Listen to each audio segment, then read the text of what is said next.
Welcome to another one of our video daily devotions that goes along with our sermon series, Easter Victory, where we're looking at the gifts that God gives us in the resurrection of Jesus.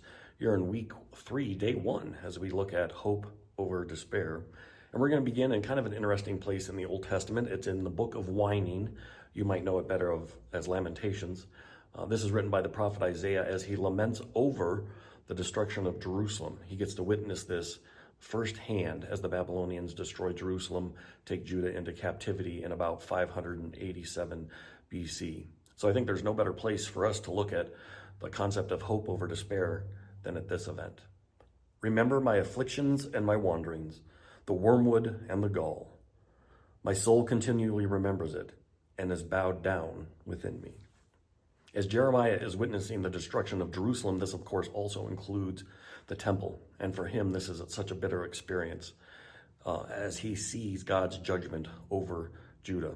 Now, they had been unfaithful to God and his covenant for not following along with his commands, not acting and behaving in the way that he had called them to be. And so Jeremiah is experiencing this as a nation, but he's also experiencing it very personally.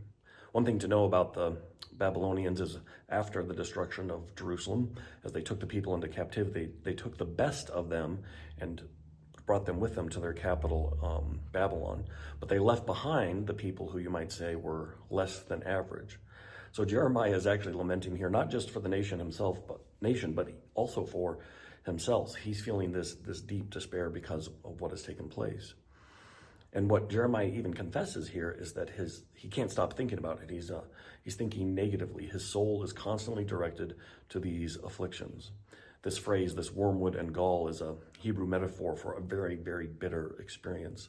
And Jeremiah even here confesses to God that he's having trouble moving away from this place of despair because of the current experiences. But I call this to mind, and therefore I have hope. The steadfast love of the Lord never ceases. His mercies never come to an end. They are new every morning.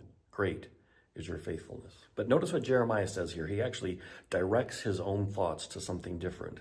He remembers the work of the Lord, and this leads to give him hope. He actually says it's a remembering that he starts each day with mercies that God has showered upon him.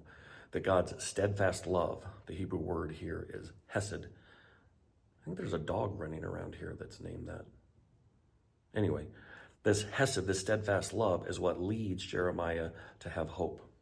And so as he wrestles with this and he's honest in his discussions, he's actively directing his soul, the core of his being, to think in a different way, to be directed to what God has done and continues to do each and every day. And that kind of leads us to the location that we're at today.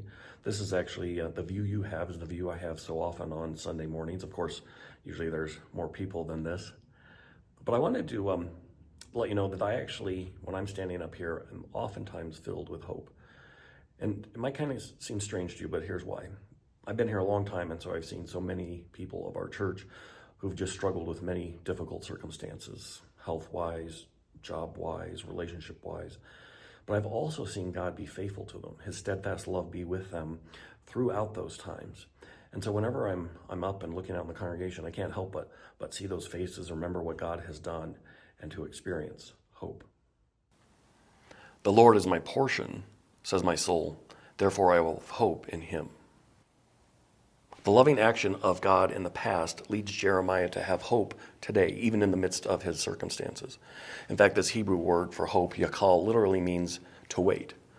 Jeremiah is directing his heart, his soul, to wait upon the Lord because the Lord has been faithful to him in the past. And this is more than just like an optimistic view of things, that you believe that things could be better in the future.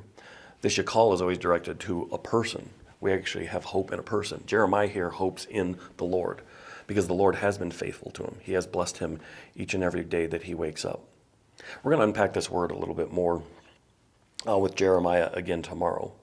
But in the meantime, it's my hope for you that whenever you're experiencing despair, that you might stop, focus on a scripture text like today that reminds us of the hope that is in the person, particularly for us, the person of Jesus Christ. Alleluia, he is risen.